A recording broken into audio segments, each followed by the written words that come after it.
ओम विष्णवे नमः। प्रेम से बोलिए लक्ष्मी नारायण भगवान की जय। प्रिय भक्तों, आप सभी को शफला एकादशी की हार्दिक शुभकामनाएं। आज पौष मास के कृष्ण पक्ष की एकादशी का व्रत है, जिसे सफला एकादशी के नाम से जाना जाता है। यह एकादशी का व्रत अपने नाम के अनुसार ही सफलता प्रदान करने वाली है। इस व्रत को करने से भगवान विष्णु की विशेष कृपा प्राप्त होती है और व्यक्ति के समस्त पाप नष्ट होते हैं। प्रिय भक्तों, एकादशी का व्रत बिना कथा के श्रवण से पूर्ण नहीं माना जाता। तो चलिए सुनते हैं सफला एकादशी की संपूर्ण व्रत कथा, चालीसा और आरती। जय श्री गणेश। मोक्षदा एकादशी की कथा सुनकर धर्मराज युधिष्ठिर ने प्रसन्न होते हुए श्री कृष्ण से कहा, हे कमल नयन, मोक्षदा एकादशी की व्रत कथा सुनकर मैं तो धन्य हो गया। अब आप पौष मास के कृष्ण पक्ष की एकादशी की महिमा बताने की भी कृपा करें कि उस एकादशी का क्या नाम है, उस दिन किस देवता की पूजा होती है और उस व्रत का विधान क्या है। मुझ पर कृपा करते हुए यह सब आप मुझे विस्तार पूर्वक बताइए। तब धर्मराज युधिष्ठिर के जिज्ञासा सुनकर श्री कृष्ण ने कहा, हे कुंती पुत्र, तुम्हारे प्रेम के कारण मैं तुम्हारे प्रश्नों का विस्तार सहित उत्तर देता हूँ। अब तुम इस एकादशी व्रत का महात्म सुनो। हे धर्मराज, इस एकादशी के द्वारा भगवान श्री विष्णु को शीघ्र ही प्रसन्न किया जा सकता है। पौष मास के कृष्ण पक्ष की एकादशी का नाम सफला एकादशी है। इस एकादशी के आराध्य देव श्री नारायण भगवान है। इस एकादशी के दिन श्रीमन नारायण जी की विधि के अनुसार श्रद्धा पूर्वक पूजा करनी चाहिए। हे पांडु नंदन, इसे सत्य जानो कि जिस तरह नागों में शेषनाग, पक्षियों में गरुड़, ग्रहों में सूर्य चंद्र, यज्ञों में अश्वमेघ और देवताओं में भगवान विष्णु श्रेष्ठ हैं, उसी प्रकार व्रतों में एकादशी व्रत श्रेष्ठ है। हे धर्मराज, एकादशी का व्रत करने वाले व्यक्ति भगवान श्री हरि को अति प्रिय है। इस एकादशी में नींबू, नारियल, नैवेद्य आदि अर्पण करके भगवान नारायण का पूजन करना चाहिए। मनुष्य को 5 सहस्त्र वर्ष तपस्या करने से जिस पुण्य फल की प्राप्ति होती है, वही पूर्ण श्रद्धा पूर्वक रात्रि जागरण सहित सफला एकादशी का उपवास करने से मिलता है। हे धर्मराज युधिष्ठिर, अब तुम सफला एकादशी की व्रत कथा भी ध्यान पूर्वक सुनो। प्राचीन समय में चंपावती नगरी में महिष्मान नामक एक राजा राज्य करता था। उसके 4 पुत्र थे। उसका सबसे बड़ा पुत्र लुम्पक नाम का पुत्र महापापी और दुष्ट था। वह हमेशा पर स्त्री गमन में और वेश्याओं के यहाँ जाकर अपने पिता का धन व्यय किया करता था।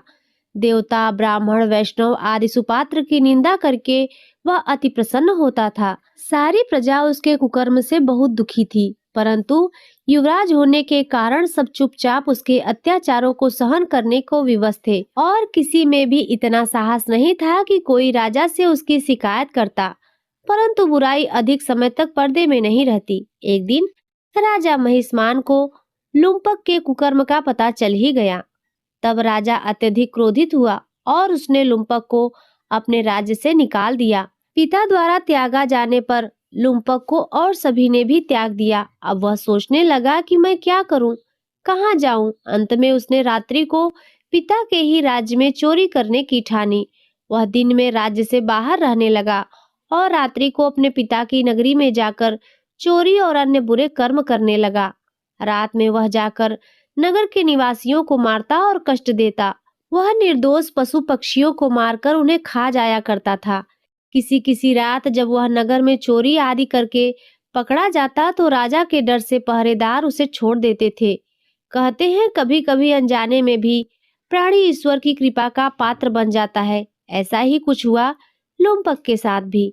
जिस वन में वह रहता था वह वन भगवान को भी बहुत प्रिय था और उस वन में एक प्राचीन पीपल का वृक्ष था और उस वन में सभी लोग देवताओं का क्रीड़ा स्थल मानते थे।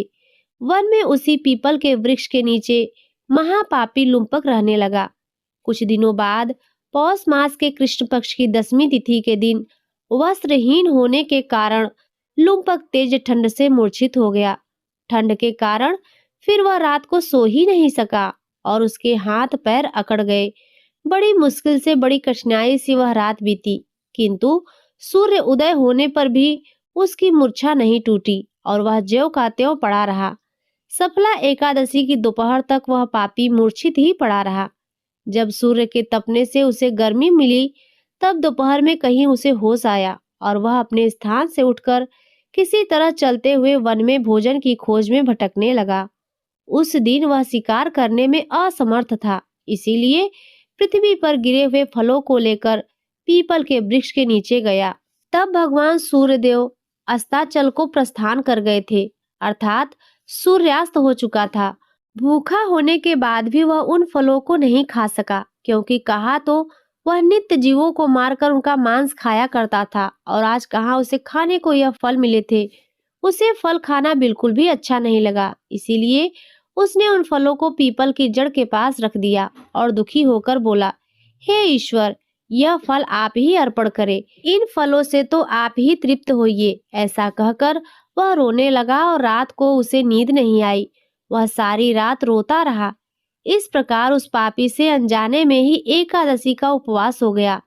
उस महापाप के इस उपवास और रात्रि जागरण से भगवान श्रीहरि अत्यंत प्रसन्न हुए और उसके सभी पाप नष्ट हो गए।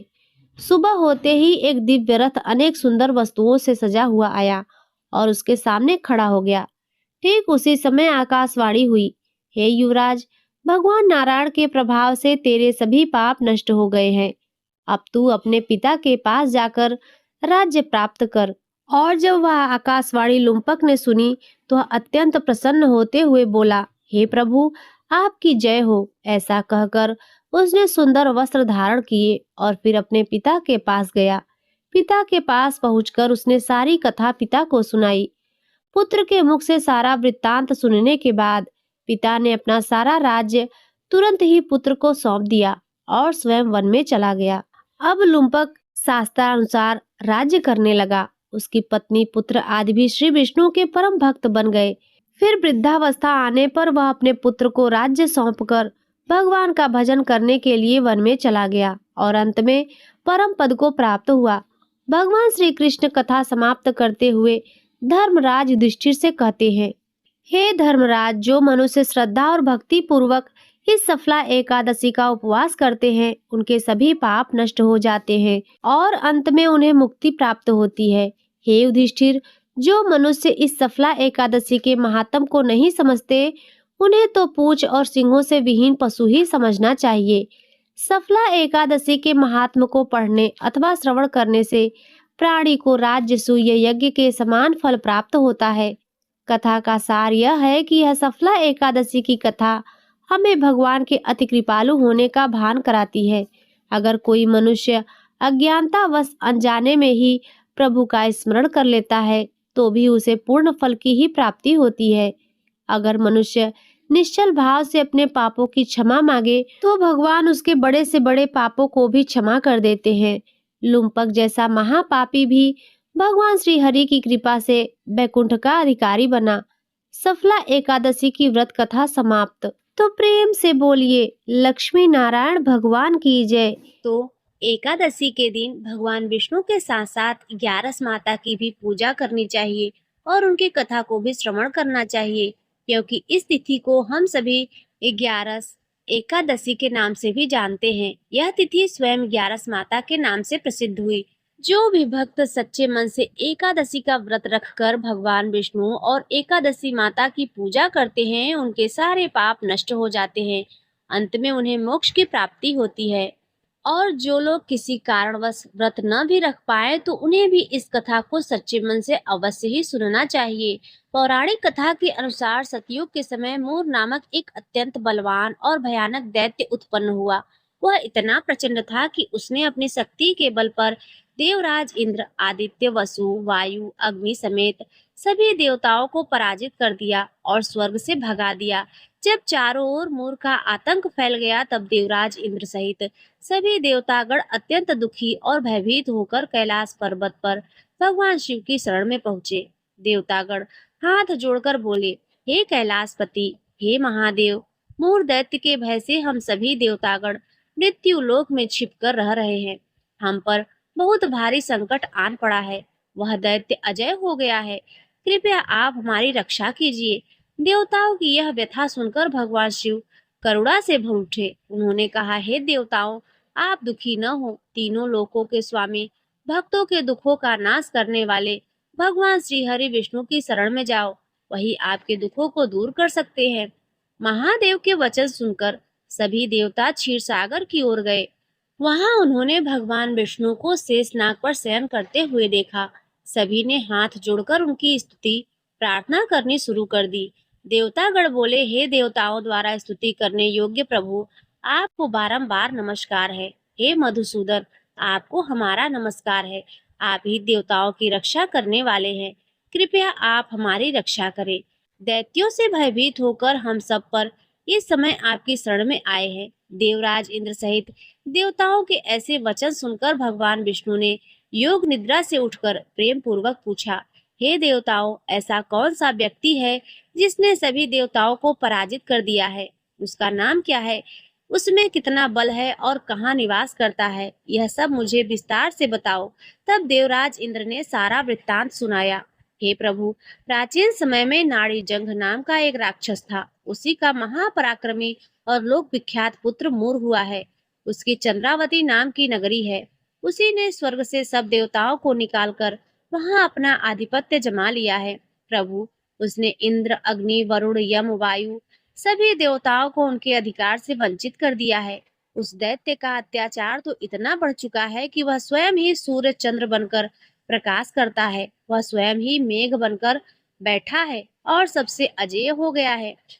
इंद्र ने प्रार्थना की, हे असुर निकंदर, आप उस दुष्ट मूर को मारकर देवताओं को अभय प्रदान कीजिए। देवताओं की बात सुनकर भगवान विष्णु ने आश्वासन दिया, हे देवताओं, आप परेशान न हो, मैं शीघ्र ही उसका संहार करूंगा। तुम इस समय चंद्रावती नगरी में मेरे साथ चलो। यह कहकर भगवान विष्णु सभी देवताओं सहित चंद्रावती नगरी की ओर चल दिए। उस समय दैत्य मूर अपनी सेना सहित युद्ध में जोर से गरज रहा था।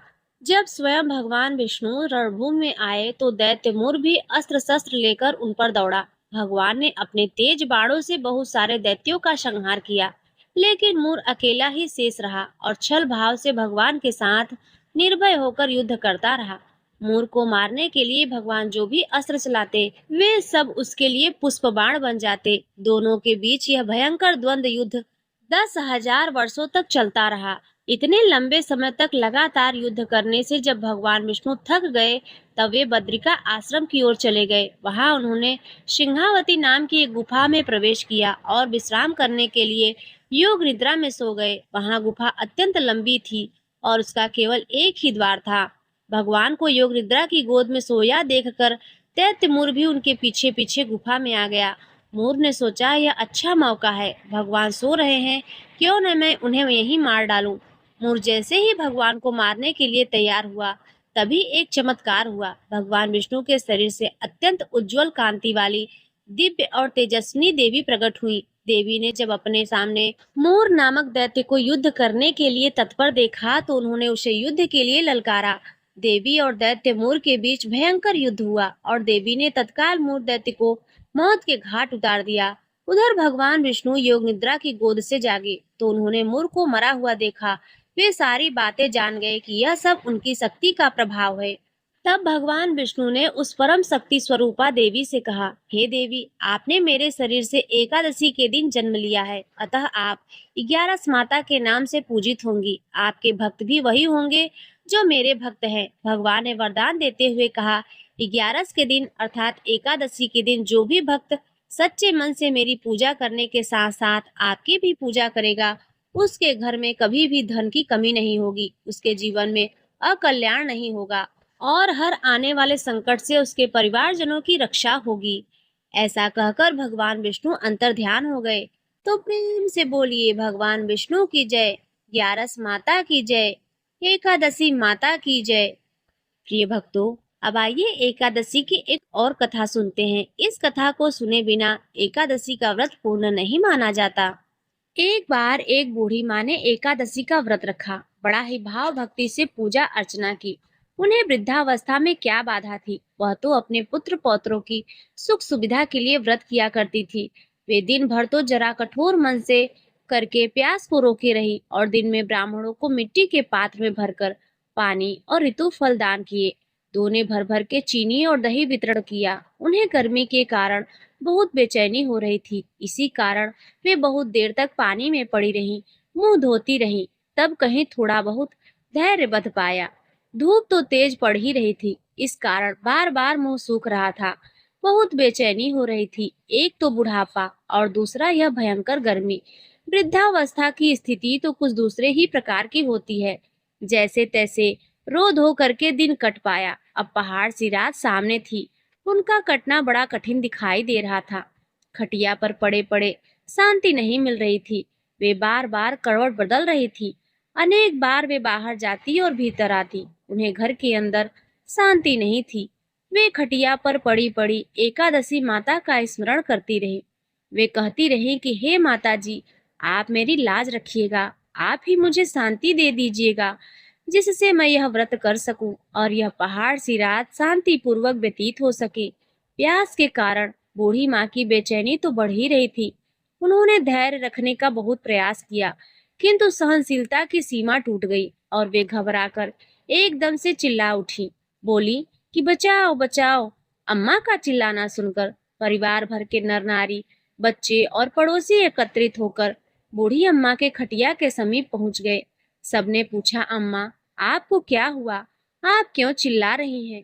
आप इस वृद्धावस्था में यह कठिन व्रत क्यों कर रही हैं? अम्मा जी, शक्ति से ही भक्ति होती है।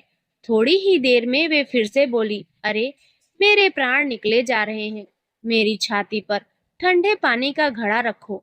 अब नातियों ने दादी की छाती पर ठंडे पानी का पात्र रख दिया। तब उन्हें कहीं थोड़ा बहुत आराम मिला और थोड़ी देर के लिए उन्होंने अपनी आंखें बंद कर ली। अब एकादशी माता ने सोचा कि यह बूढ़ी अम्मा तो बड़ी कठोर हैं, जरा जाकर उनकी परीक्षा लेनी चाहिए। वे आधी रात को मुर्गा बनकर टर टर करने लगी।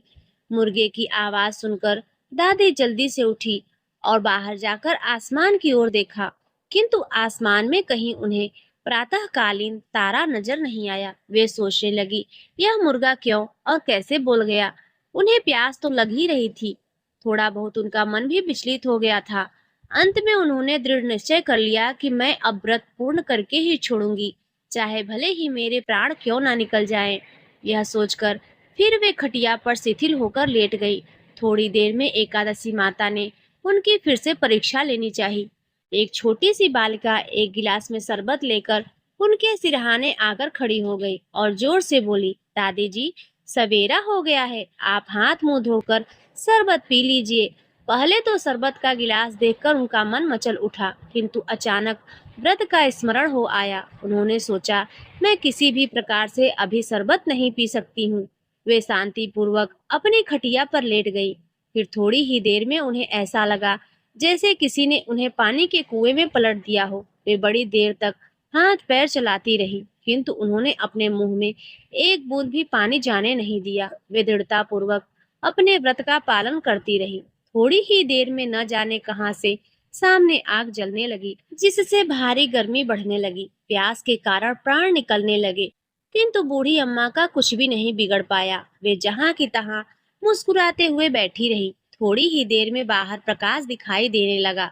ऐसा लगा जैसे सवेरा हो गया हो। बूढ़ी अम्मा ने जब बाहर निकलकर देखा तो समझ गई अभी सवेरा होने में 3-4 घंटे की देरी है। यह जानकर वे शांति पूर्वक इधर उधर घूमने लगी। फिर एकादशी माता यह बात अच्छी तरह से समझ गई कि यह बूढ़ी अम्मा किसी भी प्रकार से अपने व्रत से टल नहीं सकती।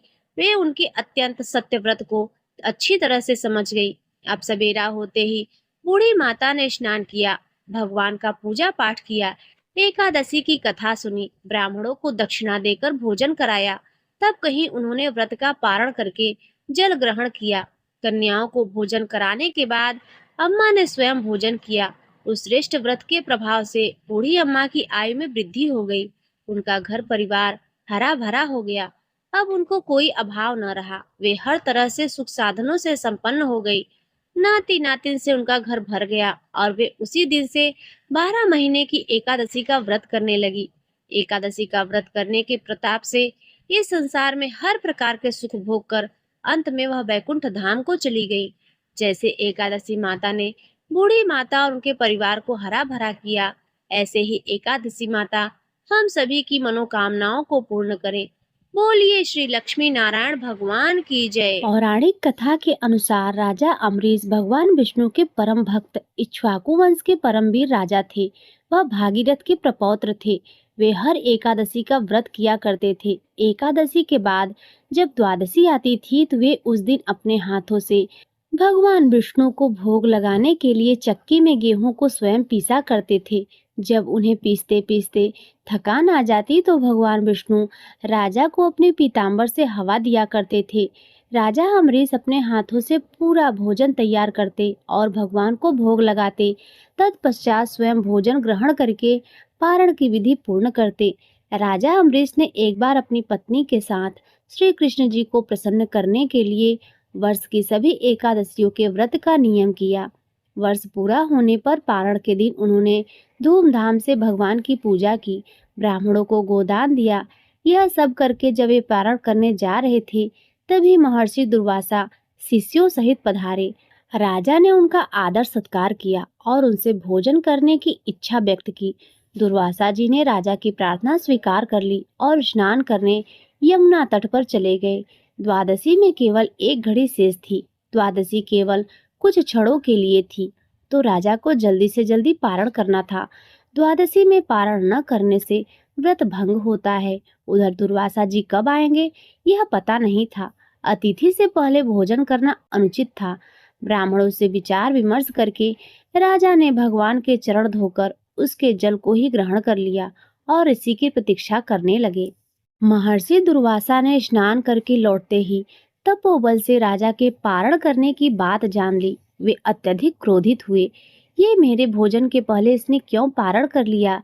मेरे भोजन करने से पूर्व ही तुमने जल ग्रहण किया है, इसीलिए मैं तुम्हें दंड अवश्य ही दूंगा। उन्होंने मस्तक से एक जटा उखाड़ ली और उसे जोर से पृथ्वी पर पटक दिया, जिससे काल अग्नि के समान कृत्या नाम की भयानक राक्षसी निकली। वह राक्षसी तलवार लेकर राजा को मारने दौड़ी। अम्बरीश को तो कृत्या भी भगवान ही दिखाई दे रहे थे, परंतु भगवान का सुदर्शन चक्र तो भगवान की आज्ञा से पहले ही राजा की रक्षा में नियुक्त था। उसने पलक मारते ही कृत्या को भस्म कर दिया और दुर्वासा को भी दंड देने के लिए उनकी ओर दौड़ा। अपने कृत्या को इस प्रकार नष्ट होते देख और ज्वाला में विकराल चक्र को अपनी ओर आते देखकर दुर्वासा प्राण लेकर भागे। वे दसों दिशाओं में, पर्वतों की गुफाओं में, समुद्रों में, जहां तहां छिपने को गए। चक्र वहीं वहीं उनका पीछा करता गया। आकाश पाताल वे सब कहीं गए। इंद्र आदि लोकपाल तो उन्हें क्या ही शरण देते। स्वयं ब्रह्मा जी और शंकर जी ने भी आश्रय नहीं दिया। दया करके शिव जी ने उनको भगवान के ही पास जाने को कहा। अंत में वे बैकुंठ गए। भगवान विष्णु के चरण में गिर पड़े। दुर्वासा ने कहा, प्रभु आपका नाम लेने से नारकीय जीव भी नरक से छूट जाते हैं, अतः आप मेरी रक्षा करें प्रभु। मैंने आपके प्रभाव को न जानकर आपके भक्त का अपराध कर दिया है, इसीलिए आप मुझे क्षमा करें। इस पर भगवान विष्णु ने कहा, हे ऋषि श्रेष्ठ, मेरे छाती पर स्वयं भृगु जी ने लात मारी, मैंने वह सहन कर लिया, परंतु जो मेरे भक्तों का निरादर करता है, उन्हें मारने के लिए दौड़ता है, उनका तनिक भी अहित करता है, तो मैं उनके अपराध को क्षमा नहीं कर सकता। भगवान विष्णु ने कहा, महर्षि, मैं स्वतंत्र नहीं हूँ, मैं तो भक्तों के पराधीन हूँ। साधु भक्त मेरे हृदय को जीत लिया है। साधु जन मेरे हृदय हैं और मैं उनका हृदय हूँ। मुझे छोड़कर वे और कुछ नहीं चाहते। भक्तों को छोड़कर मैं अपने इस शरीर को भी नहीं चाहता और इस लक्ष्मी को, जिनकी एकमात्र गति मैं ही हूँ, उन्हें भी नहीं चाहता। जो भक्त स्त्री पुत्र घर परिवार धन प्राण यह लोक परलोक सबको त्याग कर मेरी शरण में आता है, भला मैं उसे कैसे छोड़ सकता हूँ? जैसे पतिव्रता स्त्री पति को अपनी सेवा से वश में कर लेती है, वैसे ही संदर्शी भक्तजन मुझ में चित्त लगाकर मुझे भी अपने वश में कर लेते हैं। नश्वर स्वर्ग आदि की तो चर्चा ही क्या करे। मेरे भक्त ऐसे मेरी सेवा के आगे मुक्ति को भी स्वीकार नहीं करते। ऐसे भक्तों की मैं सर्वथा अधीन हूँ। ऋषिवर, आप उस महाभाग उस राजा के पास जाइए, वही आपको क्षमा करेंगे और शांति भी देंगे। प्रिय भक्तों, इधर राजा अम्बरीश बहुत ही चिंतित थे। उन्हें लगता था कि मेरे ही कारण दुर्वासा जी को मृत्यु भय से ग्रस्त होकर भूखे ही भागना पड़ा। ऐसी अवस्था में मेरे लिए भोजन करना कदापि उचित नहीं है। अतः वे केवल जल पीकर ऋषि के लौटने की पूरी 1 वर्ष तक प्रतीक्षा करते रहे। 1 वर्ष के बाद दुर्वासा जी जैसे ही भागे थे वैसे ही भयभीत होकर दौड़ते हुए आए और उन्होंने राजा के पैर पकड़ लिए।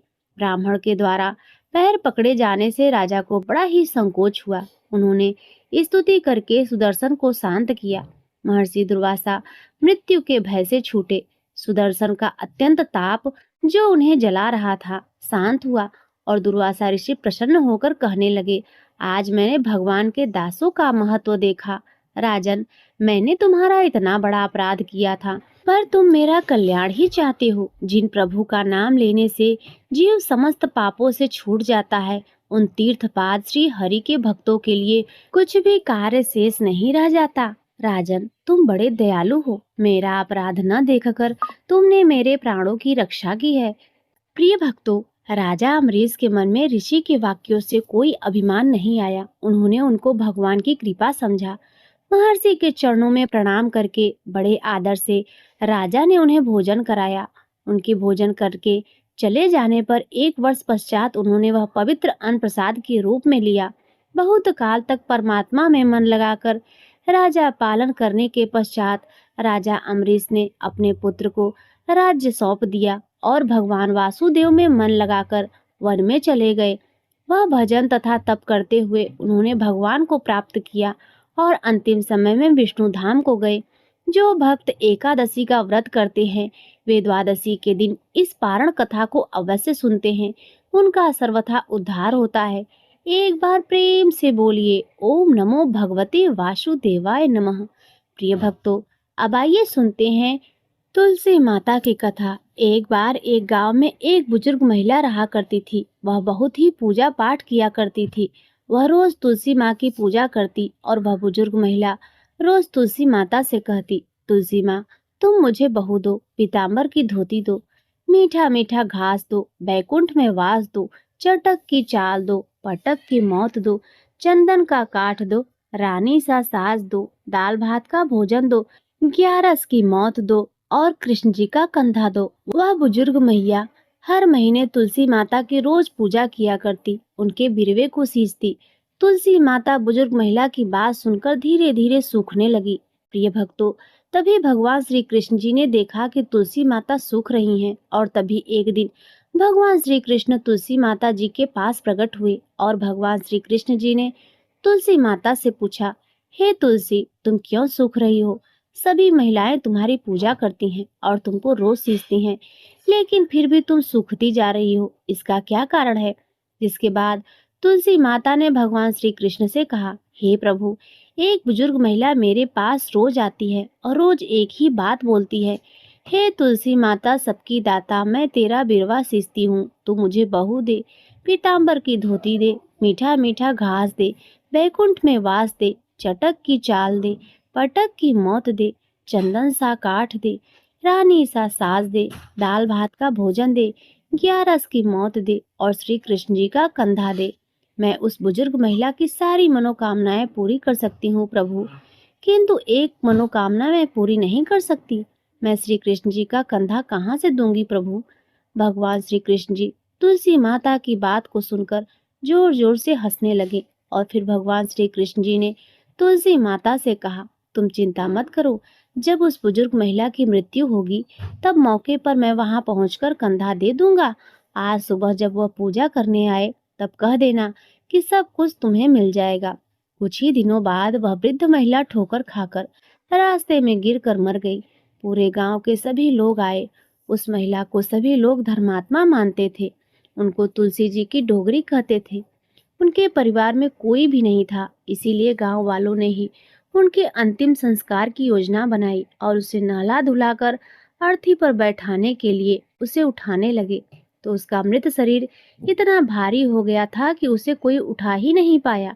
यह देखकर वहां के सभी लोग तरह तरह की बातें करने लगे और कहने लगे, यह इतना पूजा पाठ करती थी कि हर समय माला फेरती थी, इसीलिए यह इतना भारी हो गई है। वहीं पूरे गांव में चर्चा होने लगी कि डोगरी माई कोई भक्त नहीं थी, यह छल कपट करती थी। हम जिसे धर्मात्मा समझते थे वह पापी है, जो कि किसी से भी नहीं उठ पा रही है। यही इसके कर्मों की सजा है। इधर भगवान ने सोचा, मेरे भक्त की निंदा हो रही है, इसीलिए भगवान ने बूढ़े आदमी का भेष धारण करके वहां पर आए और वहां पर एकत्रित लोगों से पूछने लगे कि यहाँ पर इतनी भीड़ क्यों लगी है। लोग कहने लगे कि यह डोगरी माई मर गई है और पापिन इतनी थी कि किसी से उठ ही नहीं रही है। सब लोग उठा उठा कर थक गए हैं। तब ब्राह्मण ने कहा, मुझे एक बार डोगरी के कानों में कुछ कहने दो, फिर देखो कैसे नहीं उठती। तो सभी लोगों ने कहा, आप भी प्रयास करके देख लीजिए।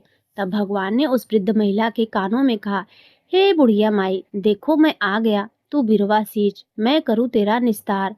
हे बुढ़िया माई, बहू ले, पोती ले, पोता ले, लड्डू ले, पीताम्बर ले, धोती ले, गहना ले, घी का घड़ा ले, मीठा मीठा खीर ले, पूरी ले, दाल भात का भोजन ले, धन दौलत ले, बेटा ले, पोता ले, काम ले, तुलसी जी का पत्ता मुंह में, गंगा जल जी के साथ ले, चंदन का काट ले, कृष्ण जी का कंधा ले। इतना सुनते ही वह बुढ़िया माई हल्की हो गई। भगवान बोले, आओ और इनको उठाओ। भगवान ने हाथ लगाया और डोगरी बुढ़िया माई उठ गई। सबको बड़ा ही आश्चर्य हुआ। उसे खूब धूमधाम से ले जाया गया। भगवान उसे अपने कंधे पर ले गए। पूरे गांव में इसकी चर्चा होने लगी, जिससे उसको मुक्ति मिल गई और वह बैकुंठ में चली गई। सभी लोग देखते रह गए। सभी लोगों ने देखा कि शमशान घाट पर तो ब्राह्मण साथ ही आया था, लेकिन अब वह दिखाई नहीं दे रहा है। इससे लोगों को समझ में आया कि वह कोई और नहीं, स्वयं भगवान बूढ़े ब्राह्मण के रूप में आए थे।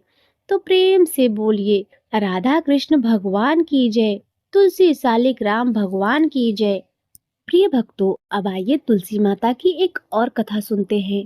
इस कथा को सुनने से एकादशी के व्रत का संपूर्ण फल मिल जाता है। एक कुटुंब में ननद तथा भाभी साथ साथ रहती थी। ननद का विवाह अभी नहीं हुआ था। वह तुलसी के पौधे की खूब सेवा करती थी, लेकिन उसकी भाभी को यह सब बिल्कुल भी पसंद नहीं था।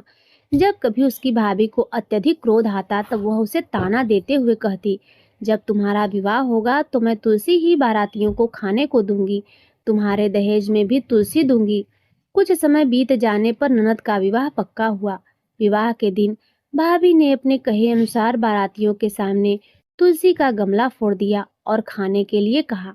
तुलसी जी की कृपा से वह फूटा हुआ गमला अनेकों स्वादिष्ट पकवानों में बदल गया। भाभी ने गहनों के नाम पर तुलसी की मंजरी से बने हुए गहने उसे पहना दिए और वह सुंदर सोने जड़ाओं में बदल गई। भाभी ने वस्त्रों के स्थान पर तुलसी का जनेऊ रख दिया और वह रेशमी तथा सुंदर वस्त्रों में बदल गए। ननद की ससुराल में उसके दहेज की बहुत प्रशंसा की गई। यह बात भाभी के कानों तक भी पहुंची तो उसे बड़ा ही आश्चर्य हुआ। उसे अब तुलसी माता की पूजा का महत्व समझ में आया। भाभी की एक लड़की थी। वह अपने लड़की से कहने लगी, तुम भी तुलसी की सेवा करो, तुम्हें भी बुआ की तरह फल मिलेगा। प्रिय भक्तों, वह जबरदस्ती अपनी बेटी से सेवा करने को कहती, लेकिन लड़की का मन तुलसी सेवा में नहीं लगता था। लड़के के बड़े होने पर उसके विवाह का समय आया। तब भाभी सोचती है कि जैसा व्यवहार मैंने अपनी ननद के साथ किया था, वैसा ही मैं अपनी लड़की के साथ भी करती हूँ, तो यह भी गहनों से लद जाएगी और बारातियों को खाने में पकवान मिलेंगे। ससुराल में इसे भी बहुत इज्जत मिलेगी। यह सोचकर वह बारातियों के सामने तुलसी का गमला फोड़ देती है, लेकिन इस बार गमले की मिट्टी मिट्टी ही रही, मंजरी तथा पत्ते भी अपने रूप में ही रहे, जनेऊ भी अपना रूप नहीं बदला। सभी लोग तथा बारातियों द्वारा भाभी की बुराई की जाती है। लड़की के ससुराल वाले भी लड़की की बुराई करते हैं। भाभी कभी ननद को अपने घर नहीं बुलाती थी, तो एक दिन भाई ने सोचा मैं बहन से मिलकर आता हूँ। उसने अपनी पत्नी से कहा कि कुछ उपहार बहन के पास ले जाने की बात कही। भाभी ने थैले में ज्वार भरकर दे दिया और कहा, यही लेकर जाओ। बड़े दुखी मन से भाई अपनी बहन के घर चल दिया। वह सोचता रहा कि कोई भाई अपनी बहन के घर ज्वार कैसे ले जा सकता है। यह सोचकर वह एक गौशाला के पास रुका और ज्वार का थैला गाय के सामने पलट दिया। तभी गौपालक ने कहा, आप गाय के सामने हीरे मोती क्यों डाल रहे हैं? यह देखकर भाई को बड़ा ही आश्चर्य हुआ। उसने सभी हीरे मोती तथा सोना वापस अपने थैले में रख लिए। भाई ने सारी बात अपनी बहन को बताई। और बड़ी खुशी खुशी उसने सारे हीरे मोती और जवाहरात अपनी बहन को दे दिए। दोनों भाई बहन एक दूसरे को देखकर अत्यंत ही प्रसन्न हुए। हे तुलसी माँ, जैसी कृपा आपने ननद पर की, ऐसी ही कृपा सभी पर करना।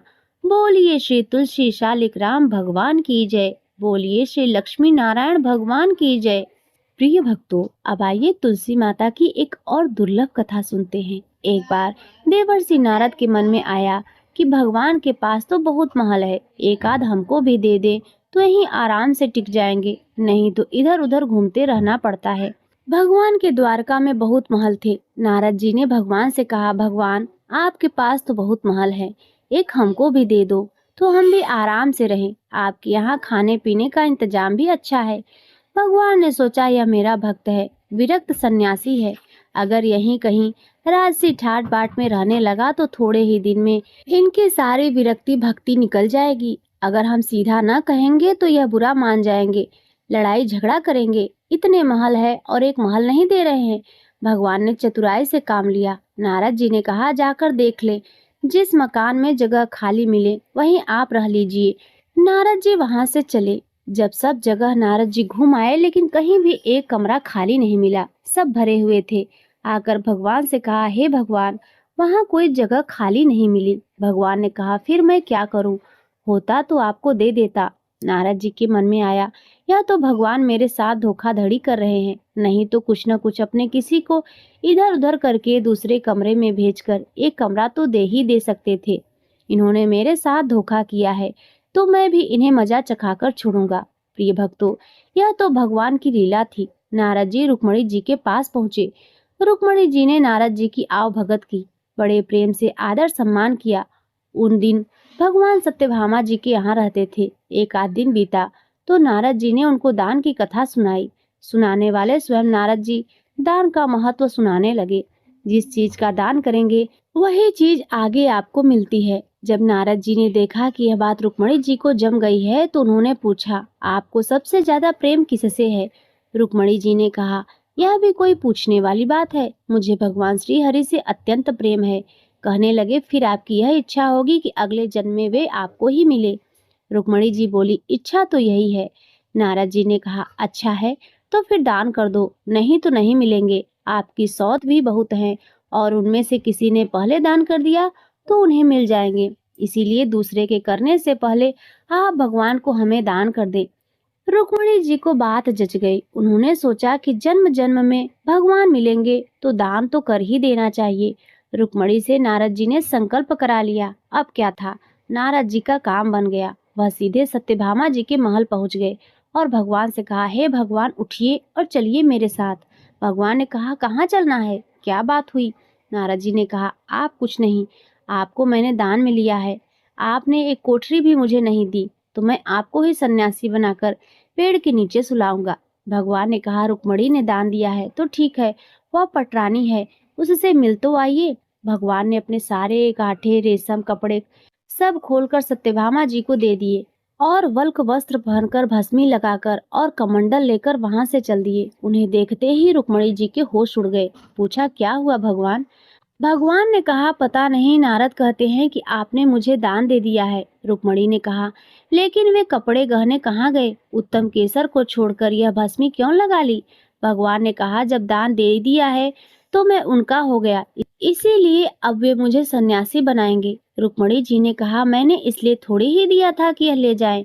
भगवान ने कहा, तब किस लिए दिया था आपने हमें दान में? दान तो इसीलिए दिया जाता है कि उसको साथ ले जाएं। अब रुक्मणी जी को होश आया कि यह तो गड़बड़ का मामला हो गया। रुक्मणी जी ने कहा, नारद जी, यह आपने मेरे से पहले नहीं कहा था, अगले जन्म में मिलेंगे तो मिलेंगे, अब तो हाथ से ही खो रहे हैं। नारद जी ने कहा, अब जो हो गया सो हो गया, अब मैं इन्हें ले जाऊंगा। रुक्मणी जी बहुत रोने लगी। तब तक हल्ला गुल्ला मच गया और सभी रानियां वहां इकट्ठी हो गई। सत्यभामा, जामवंती सब समझदार थी। उन्होंने कहा, भगवान, एक रुक्मणी के पति थोड़े ही है, इसीलिए रुक्मणी को सर्वथा दान का अधिकार नहीं हो सकता। हम लोगों का भी दान का अधिकार है। नारद जी ने सोचा, यह तो घपला हो गया। कहने लगे, क्या भगवान के टुकड़े करोगे? नारद जी ने विचार किया कि अपने को तो महल ही चाहिए था, यही दे नहीं रहे हैं, अब मौका ठीक है। समझौते पर बात आ रही है। नारद जी ने कहा, भगवान का जितना वजन है उतने का तुला दान करने से दान मान लिया जाता है। तुला दान से देह का दान किया जाता है। इसीलिए भगवान के वजन का सोना, हीरा, पन्ना दे दो। इस पर सभी रानियां राजी हो गई। बाकी तो सब राजी हो गए, लेकिन भगवान ने सोचा कि यह फिर मुंह में पड़ गया। भगवान तराजू के एक पलड़े के अंदर बैठ गए। दूसरे पलड़े में सारे गहने, हीरे, पन्ने रखे जाने लगे। लेकिन जो अपने मुख में पूरे ब्रह्मांड को लेकर बैठे हैं, क्या द्वारका के पूरे धन से उनकी बराबरी की जा सकती है? सारा का सारा धन दूसरे पलड़े पर रख दिया गया। लेकिन जिस पलड़े पर भगवान बैठे थे वह वैसा का वैसा ही रहा, नीचे लगा रहा, ऊपर नहीं हुआ। नारद जी ने कहा, देखो तो, तुला तो बराबर हो ही नहीं रहा है। अब मैं भगवान को कैसे ले जाऊंगा? सब कहने लगे, अरे कोई उपाय बताइए नारद जी। नारद जी ने कहा, और कोई उपाय नहीं है। अन्य सब लोगों ने अपने हीरे पन्ने लाकर डाल दिए, लेकिन उससे क्या होना था? वे तो त्रिलोकी का भार लेकर बैठे थे। उधर औरतें सब चीख चिल्ला रही थी। नारद जी प्रसन्नता के मारे इधर उधर टहल रहे थे कि आज मेरे भगवान मेरे साथ चलेंगे। भगवान ने धीरे से रुक्मणी को बुलाया। रुक्मणी ने कहा, भगवान कुछ उपाय निकालिए। आप इतना भार लेकर बैठ गए हैं, हम लोगों का क्या हाल होगा? भगवान ने कहा, ये सब हीरे पन्ने निकाल दो, सारे सोने, सारे गहने उतार दो। यह सब निकालकर तुलसी का एक पत्ता और सोने का एक छोटा सा टुकड़ा रख दो, तो तुम लोगों का काम हो जाएगा। रुक्मणी जी के कहने पर सारा सामान हटाया गया। सारा सामान हटा दिया गया और एक छोटे से सोने के टुकड़े और तुलसी का पत्ता रखा गया, तो भगवान के वजन के बराबर हो गया। सबने नारद जी से कहा, आप ले जाइए तुलादान। नारद जी ने खूब हिला डुला कर देखा, कहीं कोई ठगी तो नहीं मार रहा। नारद जी ने कहा, हे भगवान, मेरे साथ फिर से धोखा हो गया। यह पत्ता लेकर मैं क्या करूंगा? यह आप अच्छा नहीं कर रहे हैं। केवल घर वालों की बात सुनते हैं, मेरी तरफ तो देखते भी नहीं। भगवान ने कहा, आपकी तरफ क्या देखूं नारद? आप तो सारे संसार के रूप को समझकर फिर मोह के रास्ते जाना चाह रहे हैं, तो आपकी क्या सुनूं? तब नारद जी ने समझ लिया कि भगवान ने जो किया सो ठीक किया। जो तुलसी का एक पत्ता आपके बराबर है, वह तुलसी महान है। जिस तुलसी को चढ़ाने से आप अति प्रसन्न होते हैं, उस तुलसी का गुणगान करने वाले, उस कथा को सुनने वाले भगवान विष्णु के प्रिय होते हैं। वे निश्चित ही देवतुल्य होते हैं। हे भगवान, आपको कोटि कोटि प्रणाम है। मैंने आज तुलसी के एक पत्ते के महत्व को समझा। मेरी भूल को आप क्षमा करिए। भगवान बड़े प्रसन्न होकर तराजू से उठे और नारद जी को छाती से लगाया। तो प्रेम से बोलिए, तुलसी शालिक राम भगवान की जय, राधा कृष्ण भगवान की जय। प्रिय भक्तों, अब आइए सुनते हैं लक्ष्मी नारायण भगवान की कथा। एक बार भगवान विष्णु जी शेषनाग पर बैठे बैठे उदास हो गए और धरती पर जाने का विचार बनाया।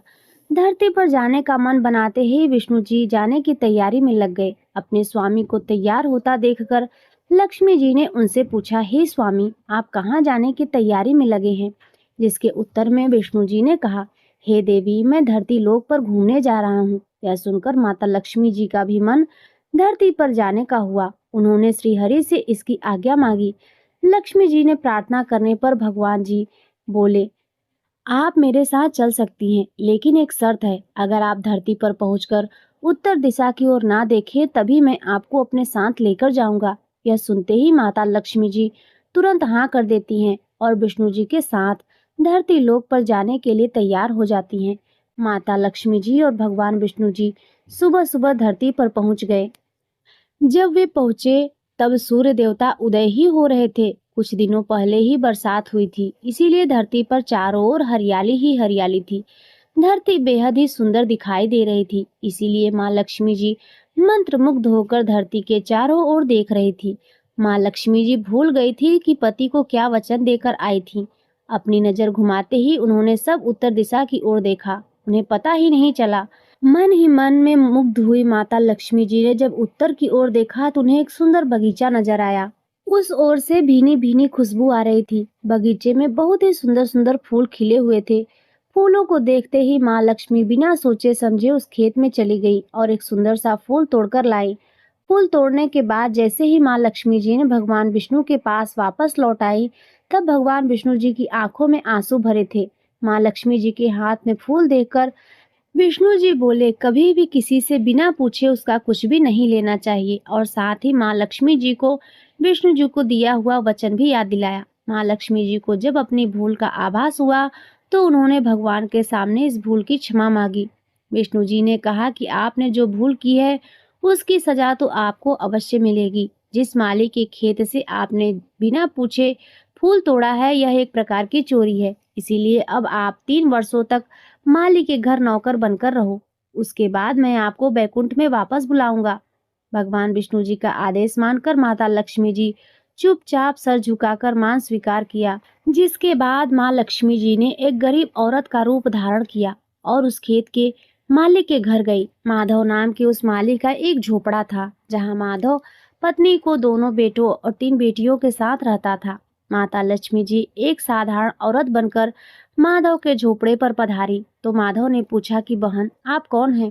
तब माँ लक्ष्मी ने कहा कि मैं एक गरीब औरत हूँ, मेरी देखभाल करने वाला कोई नहीं है, मैं कई दिनों से खाना भी नहीं खाई हूँ, मुझे कोई काम दे दो, मैं तुम्हारे घर का सारा काम करूंगी और इसके बदले मैं आपसे अपने घर के एक कोने में आसरा दे देना। माधव बहुत ही अच्छे दिल का मालिक था, उसे उन पर दया आ गई, लेकिन उसने कहा बहन मैं तो बहुत गरीब हूँ, मेरी कमाई से मेरे घर का खर्च काफी कठिनाई से चलता है, लेकिन अगर मेरी 3 बेटियां हैं उसकी जगह आप 4 बेटियां होती तो मुझे भी गुजारा करना पड़ता। अगर आप मेरी बेटी बनकर और जैसा रूखा सूखा हम खाते हैं उसमें खुश रह सकती हो तो मेरी बेटी अंदर है, जाकर वहीं रह लो। माधव ने माँ लक्ष्मी जी को अपने झोपड़े में शरण दे दी और माँ लक्ष्मी जी की 3 साल तक उस माधव के घर पर नौकरानी बनकर रही। कथा के अनुसार कहा जाता है कि जिस दिन माँ लक्ष्मी जी माधव के घर आई थी उसके दूसरे ही दिन माधव को फूलों में इतनी आमदनी हुई कि शाम को उसने एक गाय खरीद ली। फिर धीरे धीरे माधव ने जमीन खरीद ली और सब ने अच्छे अच्छे कपड़े भी बनवा लिए। कुछ समय बाद माधव ने एक बड़ा पक्का घर भी बनवा लिया। माधव हमेशा सोचता रहा कि मुझे यह सब इस महिला के आने के बाद ही मिला है, इस बेटी के रूप में मेरी किस्मत आ गई है। एक दिन माधव जब अपने खेतों में काम खत्म करके घर आया तो उसने अपने घर के द्वार पर गहनों से लदी एक देवी स्वरूप औरत को देखा। जब वह पास गया तो उसे आभास हुआ कि यह तो मेरी मुंह बोली चौथी बेटी है, यानी वही औरत है। कुछ समय के बाद वह समझ गया कि यह देवी और कोई नहीं बल्कि स्वयं माँ लक्ष्मी जी है। यह जानकर माधव बोला, हे माँ मुझे क्षमा कर दो, हमने आपको अनजाने में घर और खेत के काम करवाए। हे माँ यह हमने कैसा अपराध कर दिया, माँ हम सबको माफ कर दो। यह सुनकर माँ लक्ष्मी जी मुस्कुराई और बोली, हे माधव तुम तो बहुत ही अच्छे और दयालु व्यक्ति हो, तुमने मुझे अपनी बेटी की तरह रखा, अपने परिवार का सदस्य बनाया। इसके बदले मैं तुम्हें वरदान देती हूँ कि तुम्हारे पास कभी भी खुशियों की और धन की कमी नहीं रहेगी, तुम्हें सारे सुख मिलेंगे जिसके तुम हकदार हो। इसके बाद माँ लक्ष्मी जी अपने स्वामी श्री हरि के द्वारा भेजे रथ में बैठकर बैकुंठ लोक को चली गई। हे माँ मेरी नम्र विनती है, जैसे माधव पर कृपा दृष्टि रखी वैसी ही कृपा दृष्टि हमारे समाज और देश पर भी रखना। कथा को सुनने वाले, सुनाने वाले और हुकारा भरने वाले सभी भक्त जनों पर रखना। तो प्रेम से बोलिए लक्ष्मी नारायण भगवान की जय। प्रिय भक्तों अब आइए सुनते हैं एकादशी माता की चालीसा। श्री एकादशी चालीसा। दोहा। सुनो एकादशी व्रत की महिमा अपार, हरि कृपा से मिटे कष्ट हो भव से पार। चौपाई। जय जय जय एकादशी महारानी, सर्व व्रतों में हो तुम ज्ञानी, श्री हरि तुमसे रिझभारी, सकल जगत में हो महिमा न्यारी। पद्म पुराण गुण गाते तेरे, स्कंद पुराण महिमा उतरे। श्री हरि बोले नारद भानी, यह व्रत मोक्ष दायिनी जानी। 10वीं तिथि से नियम निभाना, पाप पुण्य का ध्यान लगाना। भूले से अन्न ना ग्रहण करे, शुद्ध भाव से व्रत को धरे। फलाहार से जो तुम पूजे, हरि चरणों में मन जो जोड़े। निर्जल व्रत जो नियम निभाए, बैकुंठ धाम वही सुख पाए। युधिष्ठिर ने किया सवाल, कौन व्रत हरि को करे खुशहाल। श्री कृष्ण बोले ध्यान लगाकर सुनो राजन, और व्रत के आकार जो भी नियम सहित धरते, सुख समृद्धि जीवन में भरते। श्री राम भी व्रत को धारे, रावण संहार सफल संवारे। युधिष्ठिर को श्री हरि बोले, सब व्रतों में श्रेष्ठ अनोखे, कामदा मोक्षदा शुभकारी पाप विनाशनी भव तिहारी। रमा एकादशी फलदायी सभी इच्छाएं करे सहाई। स्कंद पुराण करे बखानी तुमसे कटे पाप की रानी। जो भी व्रत तुम सच्चे माने विष्णु धाम वही पहुँचाए। हरि ने जब मूर दैत्य को मारा तब यह व्रत था उनको प्यारा। श्री हरि बोले अर्जुन प्यारे एकादशी व्रत सदा सवारे। पुरुषोत्तम मास में धारा सब व्रतों में शुभ यह प्यारा कुबेर ने। इस व्रत को धारा धन संपत्ति का माया धारा। संत योगी में है ऋषि ज्ञानी एकादशी को माने दानी। मन वचन कर्म शुद्ध बनाए तब हरि कृपा सहज ही आए। जो भी व्रत श्रद्धा से धारे अक्षय पूर्ण वही निहारे। गाये अन्न जो दान में देवे अच्छे लोक वही सुख पावे। भगवान विष्णु को मन भावे जो भी भक्त प्रेम से गावे। मोह क्रोध सब दूर भगाए मन मंदिर में हरि बस जाए। पुत्रहीन जो व्रत को धारे सुपुत्र रत घर में निहारे। संकट जो भक्त पर आए श्री हरि रक्षा सेख ही पाए। श्री हरि नाम जपे जो निस्दिन कभी न होए कोई विपत घिन। लक्ष्मीपति श्री हरि सुखकारी भक्तों के हित करे सवारी। रोग दोष घर से मिट जाए सुख समृद्धि सहज ही आए। श्रद्धा भाव जो गाए प्यारा मिले पुण्य फल अपर प्यारा। नर नारी जो सच्चे भावे उनके संकट हरि हर टारे। एकादशी महिमा जो गावे बैकुंठ धाम वही सुख पावे। मुक्त हो भव से नर और नारी जो कोई श्रद्धा भाव से गावे।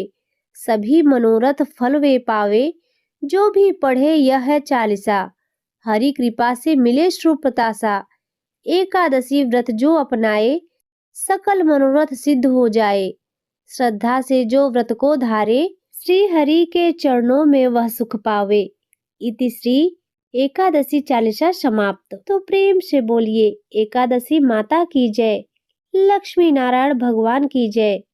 प्रिय भक्तों अब आइए सुनते हैं एकादशी माता की आरती। ओम जय एकादशी जय एकादशी माता। विष्णु पूजा व्रत को धारण कर शक्ति मुक्ति पाता। ओम जय एकादशी माता। विष्णु पूजा व्रत को धारण कर शक्ति मुक्ति पाता। तेरे नाम गिनाऊं देवी भक्ति प्रदान करिनी। गण गौरव की देनी माता शास्त्रों में वरिनी। ओम जय एकादशी माता। विष्णु पूजा व्रत को धारण कर शक्ति मुक्ति पाता। मार्ग शीर्ष के कृष्ण पक्ष की उत्पन्ना विश्वतारिणी जन्मी। शुक्ल पक्ष में हुई मोक्षदा मुक्तिदाता बन आई। ओम जय एकादशी माता। विष्णु पूजा व्रत को धारण कर शक्ति मुक्ति पाता। पौष के कृष्ण पक्ष की सफला नामक है। शुक्ल पक्ष में हो य पुत्र दा आनंद अधिक रहे। ओम जय एकादशी माता।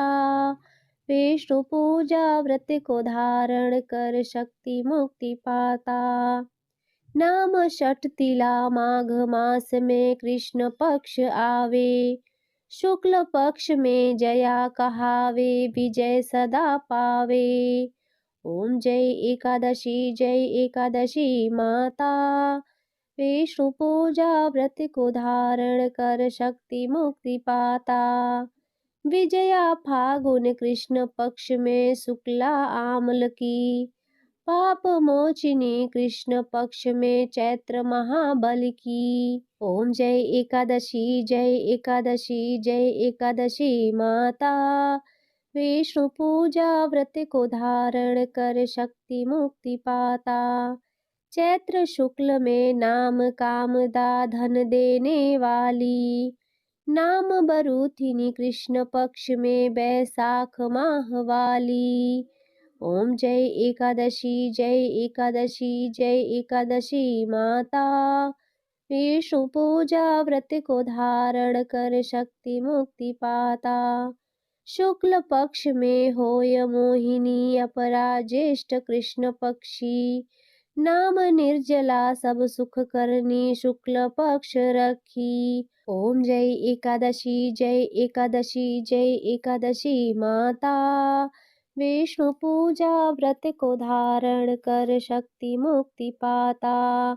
योगिनी नाम आषाढ़ में जानो कृष्ण पक्ष करिनी। देव शयनी नाम कहायो शुक्ल पक्ष धरणी। ओम जय एकादशी जय एकादशी जय एकादशी माता। विष्णु पूजा व्रत को धारण कर शक्ति मुक्ति पाता। कामिका श्रावण मास में आवे कृष्ण पक्ष कहिए। श्रावण शुक्ला होय पवित्रा आनंद से रहिए। ओम जय एकादशी जय एकादशी जय एकादशी माता। विष्णु पूजा व्रत को धारण कर शक्ति मुक्ति पाता। अजा भाद्रपद कृष्ण पक्ष की परिवर्तिनी शुक्ला। इंद्रा आश्विन कृष्ण पक्ष में व्रत से भव सागर निकला। ओम जय एकादशी जय एकादशी जय एकादशी माता।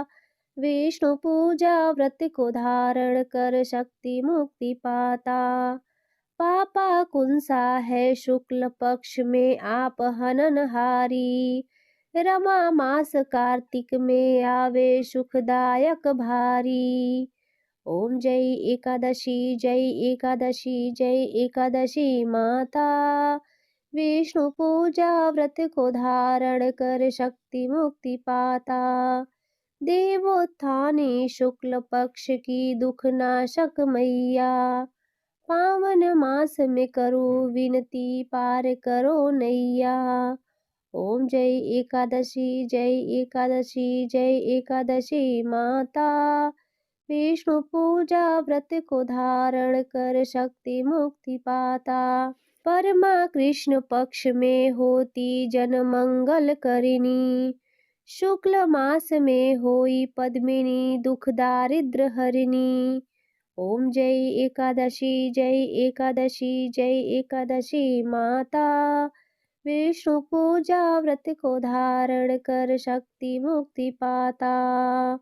जो कोई आरती एकादशी की भक्ति सहित गावे। जन गुरदिता स्वर्ग का वासा निश्चय वह पावे। ओम जय एकादशी जय एकादशी जय एकादशी माता। विष्णु पूजा व्रत को धारण कर शक्ति मुक्ति पाता। तो प्रेम से बोलिए एकादशी माता की जय।